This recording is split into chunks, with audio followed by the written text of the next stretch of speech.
You're live on News at Prime. Thanks for staying with us on this Monday evening. We're in discussion with the country Statistician-general Risenga Maluleke. We're looking at the latest figures that they've released today. Of course, it's just, I think, midway through the year. But it tells us a lot in terms of where we are as a country. Before we went to the break, we're talking about this concentration of people in Gauteng, in KZN, and in the Western Cape. When you look at these KZN numbers, are they surprising to you that KZN is quickly becoming a formidable metropole of this country? Firstly, the Statistician-general is never surprised by any number. Because the moment I get surprised, and anybody in official statistics, it means we'll never make these numbers available. So we have to make numbers available at all times, whether they show any extreme. Now, in relation to KwaZulu-Natal, it was the most populous province in 1996 and in 2001. So it has actually been overtaken by Gauteng. And now not even overtaken. There is a clear lead of almost 3.5 million persons, almost 4 million people now leading. So the greater pool is actually towards Gauteng than is towards KwaZulu-Natal. And then, of course, you look at a country like the Northern Cape, where I think the population is about 1.2 million. Do you think that these numbers should be informing, to a certain extent, how much money government pumps into every province? What happens if you look at the equitable share formula, it uses population as a basis for decision, for taking a decision as to where money for public services should go in the horizontal share formula. If you look at the horizontal share formula that the government is using for national government, for provincial as well as local government, the population does play a role. And certainly then, when we look at those fertility rates, they also vary province to province. What do you find are there any particular driving reasons why the Eastern Cape, for example, has the highest fertility versus the other provinces? Generally, rural provinces, as are developing nations. If you look at developing nations all over Africa, compared to developed nations like your Japan, your Great Britain, your United States, Canada, you can't compare the fertility rates. The fertility rates of developing nations tend to be a lot more higher because there are issues that play a role in relation to the number of children that a woman can have in her lifetime. Issues such as the right to their reproductive health, and the knowledge and that they have to deal with those kinds of issues. Now, rural provinces in South Africa tend to have higher fertility rates than your urban provinces. Look at the Western Cape and Gauteng. They actually have below the national average. The only province that is actually closer to national average is the Free State. Our current fertility rate is 2.32 children per woman, live births per 1,000 live births. Now, if you look at that, you compare that in relation to your demographic mantra that says if you are at below 2.1 children per woman in her lifetime, you are actually below replacement. So Gauteng and the Western Cape are below replacement. The easier explanation is if you have two parents and they have two children, they've just replaced themselves. So Gauteng and Western Cape are now below replacement.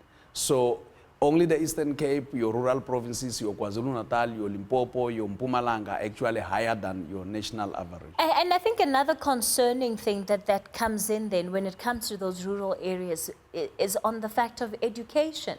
Because largely we're seeing that the graduates that we have in the country are not coming from those areas. Firstly is rural provinces tend to lose a lot towards urban provinces. One of the things is the people that are leaving Limpopo going to Gauteng are your people aged 15 to 49. These are young people who are in search of educational opportunities, but also in search of work. And when they qualify from their attaining their degrees and diplomas, they don't go back to Limpopo. They actually stay in Gauteng in search of employment. And you will see the industry structure of Gauteng. It's much more diverse with an exception of agriculture. You have manufacturing, finance, you have all of them, mining, everything is there with an exception of agriculture. So they will stay here.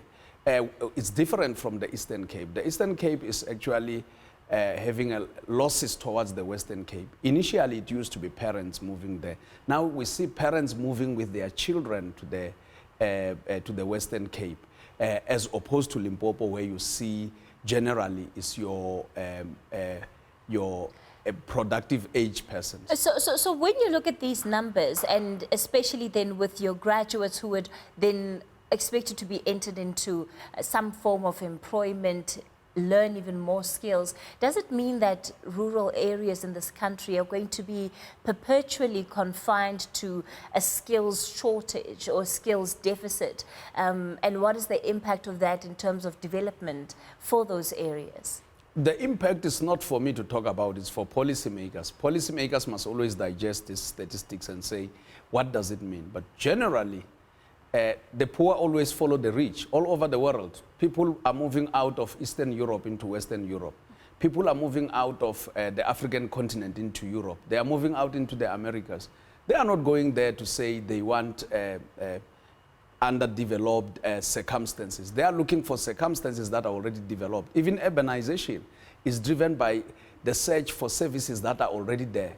And as you will see, not only in South Africa, but all over the world, your rural areas tend to be slow in terms of benefiting or deriving out of those services that are there, that people are looking for. And the people that are actually can market their labor and their skills, they are not going to sit there in the rural provinces and say, we are here, we will wait for development to come in our lifetime. They want it now. And then, you know, you bring me to another important issue when it comes to being able to look at these numbers and interpret exactly what it means. And it goes back to the issue of migrants and the number of migrants that we're receiving in the country. So from the statistics that you released today, I imagine that these are the formal migration numbers.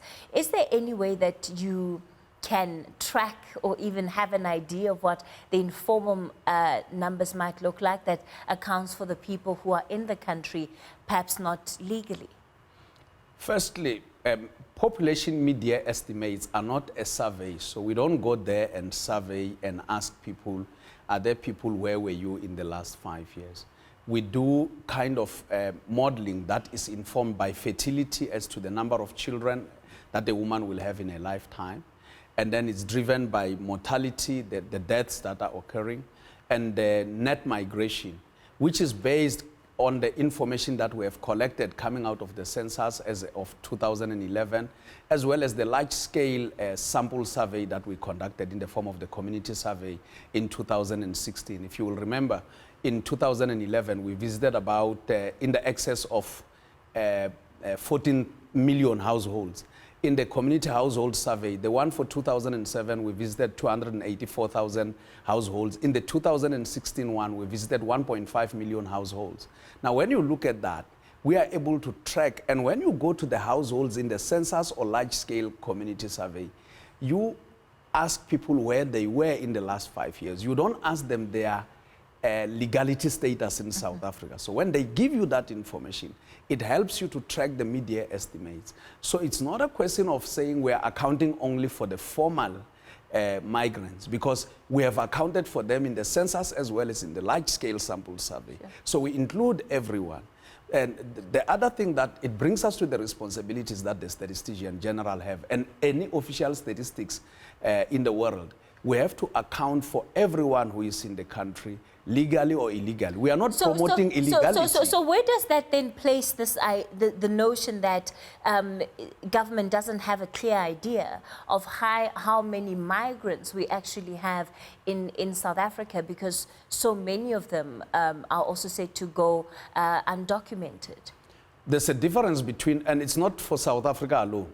If you look at the incoming American census, how many times this year has it been in and out of court on the question of President Trump wanting to know the status of migrants, especially illegal migrants, in the kind of policies that they are driving out there. So the question is not as a peculiar South African situation. It's all over.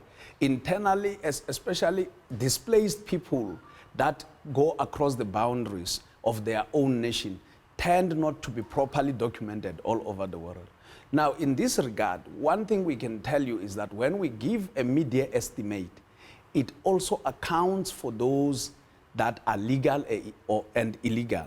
But one thing that we do not ask when we go to households is whether the people there are legal or illegal. Let me give you an example. Tomorrow we'll be releasing our quarterly labor force survey.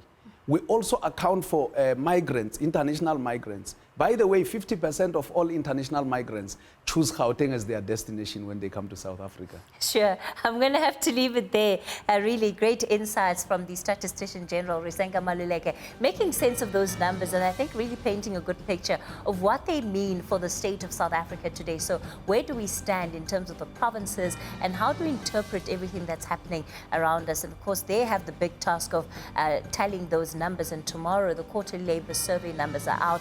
I wonder if it's going to be good news or much of the same. Tell you what, we'll be looking out for that one. We're going to take a short break. More news in a moment. Do stay with us.